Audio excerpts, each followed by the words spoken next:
I see it trailing all too fast, but I'm not leaving. And you go round and round and round, and you cannot see. I'll be right behind you, honking the tree. You look so beautiful today, and how the game is changing, just like us strangers. High fives? High five. Come on, we'll work on that, okay? We're gonna have to work on that too. There's nothing to work on there.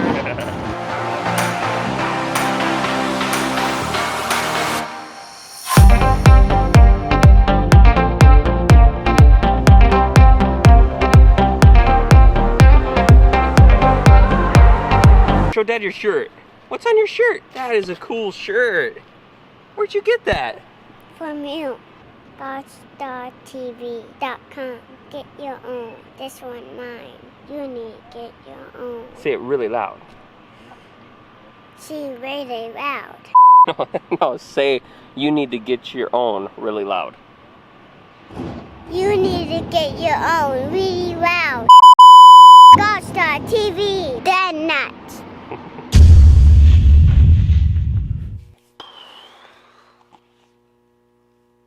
You guys are probably wondering why I'm not at the racetrack right now. Short answer, I broke my new motor. I was driving the car up to Tech, and right as I slowed down pulling up to Tech to stop, I heard this terrible grinding noise, and then all at once it just stopped. It just like, bah, and then stopped, like just that quick. As quick as it started, it stopped again, and then I immediately turned the car off. Went through Tech, didn't know what to really think of that. Got through Tech, turned it back on, no problems. Turned the car around, drove all the way back to the pits, got to the end of the loop and slowed down a little bit more. Bah! Grinding just a little bit more again, and then turned right back off. I'm like, what is going on here? So I quickly got back to the pits, turned the car off, and tried to explain this abnormal condition to the old man. We ran the car in the pits forever, and we were not able to get it to repeat this grinding noise so that my old man could hear it. Of course, this always happens, right? It only ever does it when the old man's not around. So I couldn't figure out what the heck this grinding noise was. Finally, I came to the realization that it was making this weird grinding noise every single time that I was slowing the car down or I got on the brakes. So we did a little bit of testing, and sure enough, as soon as I kind of rolled the car forward, hit the brakes, this terrible grinding noise happened in the front of the motor. I'm like, what in the world is that? Looked at it a little bit closer, and the old man noticed that the timing cover is like blistering hot. It is just getting ridiculously hot. He put a little bit of spit on the end of his finger and went, psst. Immediately, I'm like, holy smokes, there's something wrong inside that timing cover. So it totally sucks. I mean, my race day is over. We don't have the stuff to make that kind of repair at the racetrack. After considering the terrible track conditions that it looked like was going to be happening, the racetrack was having all kinds of trouble with water seeping up through the cracks in the track. We decided, what are we staying here? What are we waiting for? At best, all that's going to happen is the old man's going to get a few passes down the track, and they're going to be marginal, terrible runs that's going to give you bad data anyway. So we decided to load up, come home, and check out my car.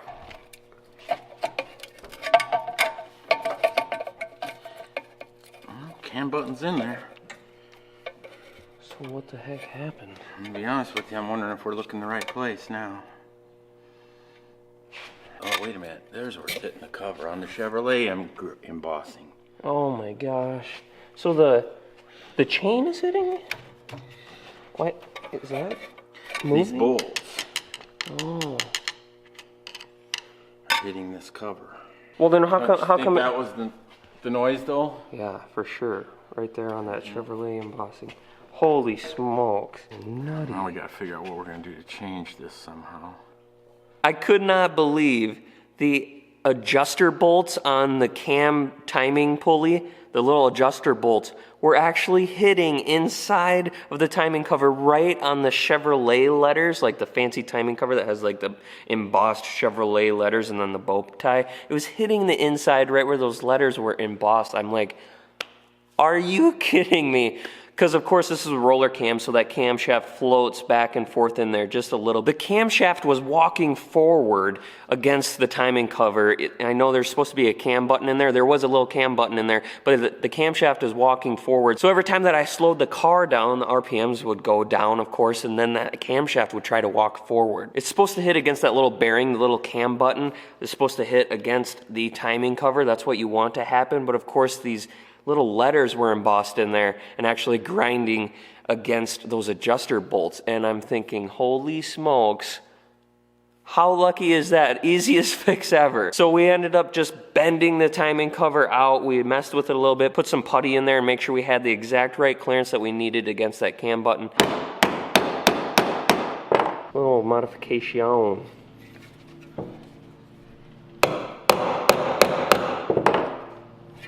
Gotta be enough. I mean, that's lower than this now. And check the clearance. See, them bolts are actually out there past the center of the cover. But I got quite a bit of room now. Little clay in there. Now check the clearance on the actual part that's supposed to touch. Put it back together. Ready to go for tomorrow. And best of all, you're not gonna believe this, tonight's race, we're supposed to be at the racetrack right now. They canceled the race and we didn't miss a thing. It is so awesome. It's crappy that the racetrack is not in good condition and that there's all this water seeping up in the cracks, but the awesome thing is that I didn't miss any racing tonight. We were able to come home, get the car fixed, put it back in the trailer, and we're gonna head right back to the racetrack tomorrow morning. Tomorrow is finally the day. I'll see you guys then.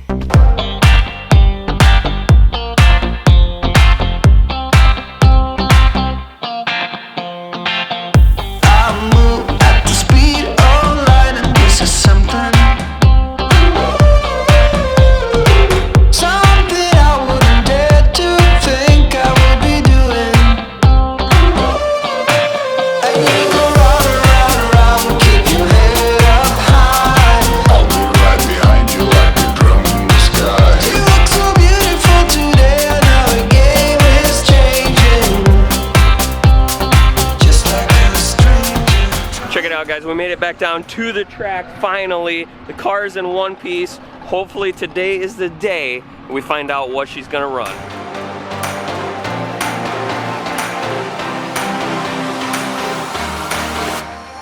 First ever pass on the 421 is about to happen, and let me tell you what, I'm freaking nervous. Like, I wouldn't think that I would be so nervous after all the dynoing that we did on that motor, on that engine, excuse me.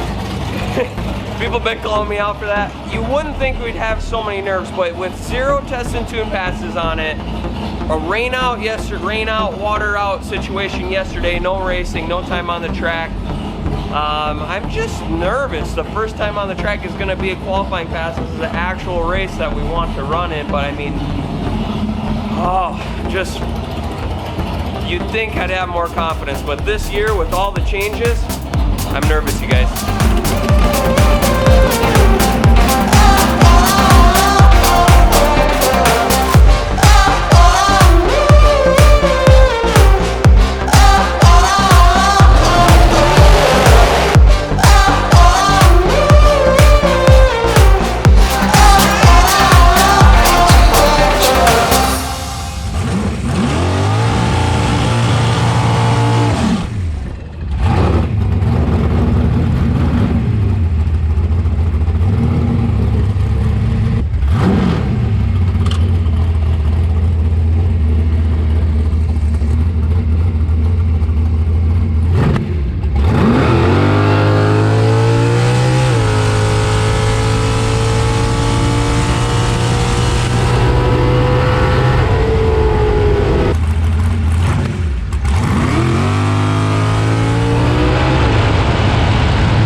Well, it was, obviously I gotta learn how to drive the thing, but, I'm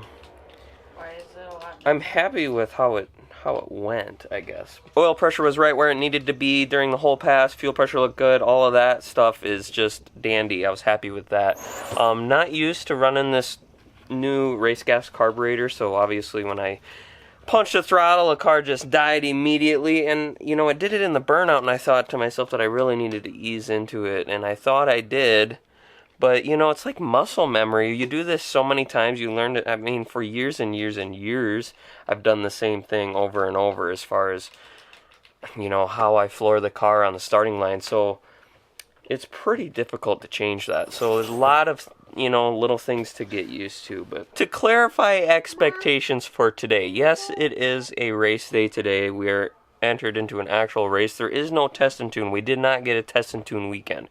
However, we're going to just have to treat today like a test and tune day because I just need to figure out how to drive this car, get all the gremlins out, stuff like that. But so far, so good. Didn't even get a launch on the car. I mean, it had like a 127 60 foot or something like that, so that's just terrible. And it's still run 168 mile an hour. I'm just thinking it's going to be plenty fast. I'm just going to make sure that we make it raceable now and figure out how to be competitive with it. Then if you lose,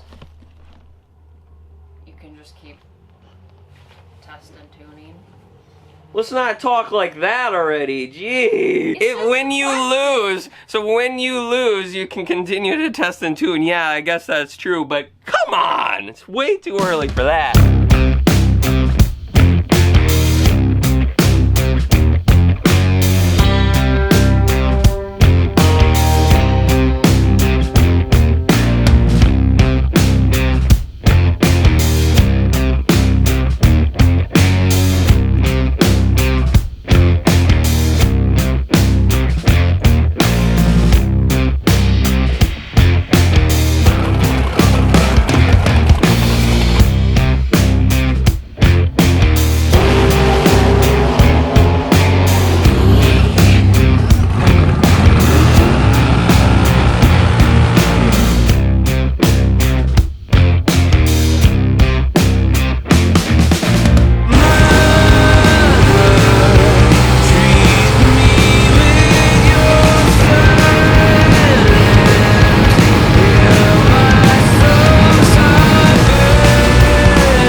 My dudes, here's the situation that we're in currently. We got cut down to only 2 qualifying passes today. Of course, the first time run did not go that well. Second time run, kind of the same thing. I did a little bit better job at actually easing into the throttle. We made some adjustments to the carburetor. It got better, so I was actually able to launch the car correctly. However, there's still something weird going on that we don't have figured out yet. After the car launched properly, it kind of stumbled and fell down and then got right back up and took off.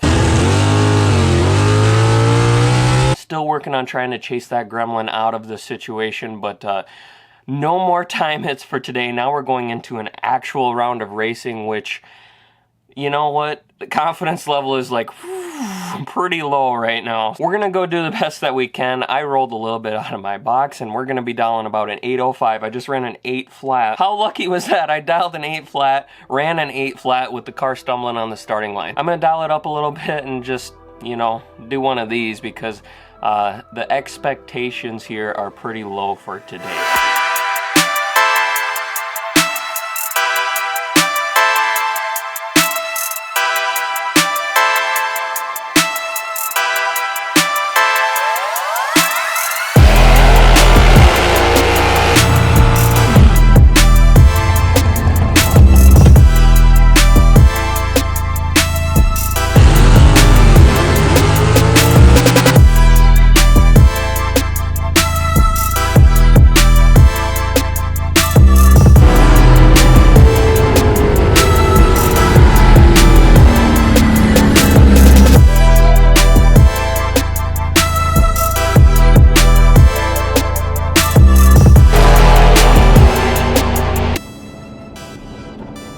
Look at that, you guys. We literally just left the track.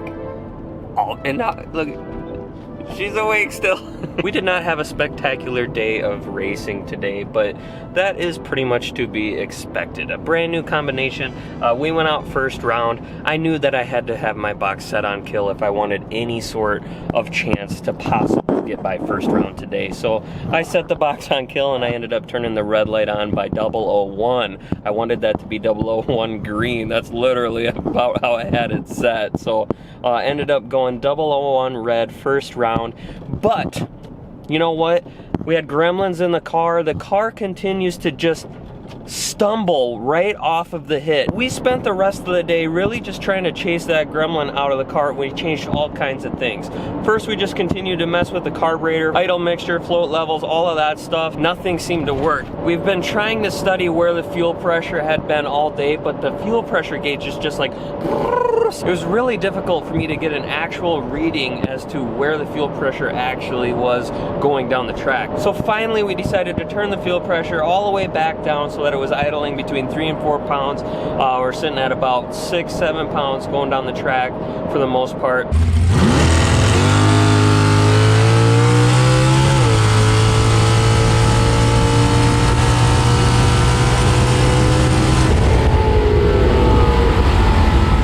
Finally, we got a good clean pass. It did not have the stumble. I got my first ever 7-second pass. 796 with a 0. Pretty happy about that. I've never been in the 7s before. I've been racing this car with a similar combination to that 434 for years and years. I've been doing this for about 15 years, and that's a long time for someone to not be in the 7s. But when you have a winning combination and you're going rounds, you really don't want to change things. So this year we made some big changes. I decided I want to go a little bit faster, and I finally did it. Finally got into the 7s, and feeling pretty good about it. And I think there's probably a few more little adjustments that we can make. We might be able to get a little bit more out of this thing. 60 foot is pretty terrible right now. We do have new tires for the car. They're not on yet, so I'm hoping that might help us out a little bit on the 60 foot. We're only getting about 114.6, 114.7 60 foot. And the 434, which had a lot more torque, but the 434 was, you know, 111. And so if I could get, gosh, you'd think that this motor could be a little bit closer. It might not be as good as the 434 because that 434 was such a torquey little motor, but this one has a lot more horsepower on the big end. The mile per hour is insane. We're running, I've been 169 today, 169 mile an hour. That picked up a good, you know, 4 or 5 mile an hour over the 434, so very happy with that. So if you liked the video, please hit the like button, drop me a comment down below. I'll see you guys in the next one. Later.